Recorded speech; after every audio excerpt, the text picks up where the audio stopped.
Many of you may be wondering when home prices will go down and if we are experiencing a bubble. So today we are talking all about the future of home prices and what you can expect over the next year. I'm Nicole Nark, Arkansas real estate broker, and welcome back to my channel with videos to help you find your way home. Virtually every metro across the US has experienced a rise in home prices in the first quarter of 2021. And what's crazy is that 89% of metros saw double-digit gains. This is crazy to think about when you compare it to previous years, where on average, most metros only see between 3 to 5% appreciation. With all of that being said, should you be concerned that these high prices are leading us to a crash? Let's take a look at what experts have to say. Lawrence Yun, chief economist with the National Association of Realtors, said, "Significant price increases throughout the country simply illustrate strong demand and record low housing supply. The record high home prices are happening across nearly all markets, big and small, even in those metros that have long been considered off the radar in prior years for many home seekers." So what does this mean for you? It means that this real estate market and the increase in prices is largely being driven by supply and demand. What's different this time compared to what happened in 2007 and 2008 is that this time lenders are very strict on the buyers that they are giving loans to. So unlike in the 2008 financial crisis, it is a lot harder to get a loan now. You have to meet much stricter criteria, and because of that, buyers in today's markets are much less likely to default than buyers back in the financial crisis. With less home buyers likely to default, we will not experience a time to where we shift from having a surplus of buyers to a surplus of inventory that caused the last housing drop. We will most likely continue to see prices rise. Yoon goes on to say, "The sudden price appreciation is impacting affordability, especially amongst first-time home buyers. With low inventory already impacting the market, added skyrocketing costs have left many families facing the reality of being priced out entirely." So it's no secret that an addition of inventory would definitely help our affordability problems. But right now, construction costs are high and lumber prices are through the roof.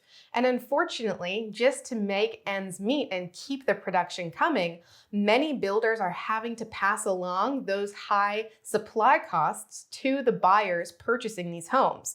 So in a way, although they are helping create more inventory, they're not exactly helping with our affordability problem. So what can you expect? Let's take a look at Goldman Sachs' research note on housing. Strong demand for housing looks sustainable. Even before the pandemic, demographic tailwinds and historically low mortgage rates had pushed demand to high levels. Consumer surveys indicate that household buying intentions are now the highest in 20 years. As a result, the model projects double-digit price gains both this year and next. So overall, forecasters are predicting that not only are home prices going to continue to rise, but interest rates will as well. As home buyers, it is important to understand this because this information will directly impact your family and purchasing decisions. So let's take a look at this chart, which compares 2020, 2021, and 2022 and projects median home prices, interest rates, and mortgage payments. As you can see, everything is projected to go up. Now, why this is important is because if you are currently trying to buy a house or entertaining the idea of getting into this market, but you're struggling with the idea of competition, or you're in the market right now and the tough competition is why you are not able to get the house that you want, it may be advantageous for you to wait.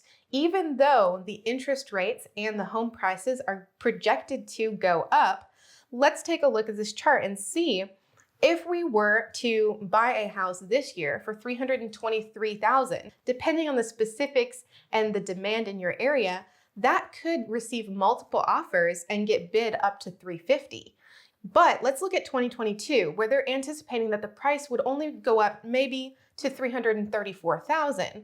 If there's less competition at that time, sure, you may have to buy the same exact house for a little bit more, but you will most likely be able to get it closer to that list price and not experience as crazy of competition when trying to get your offer accepted.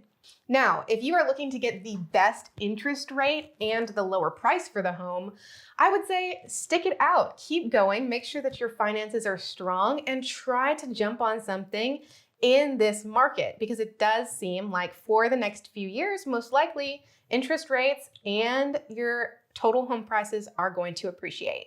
When I was buying my first house, I felt completely overwhelmed because I did not understand really the process or what the market was doing and how it impacted my purchase. So if you got some value from this video today, share it on social media. You never know who in your circle may also be considering buying a home and could value from this. For more of a deep dive into how you can compete in a competitive seller's market, check out this video that I made with 5 offer tips that I'm using to help my clients get the home that they love. I will see you in the next video.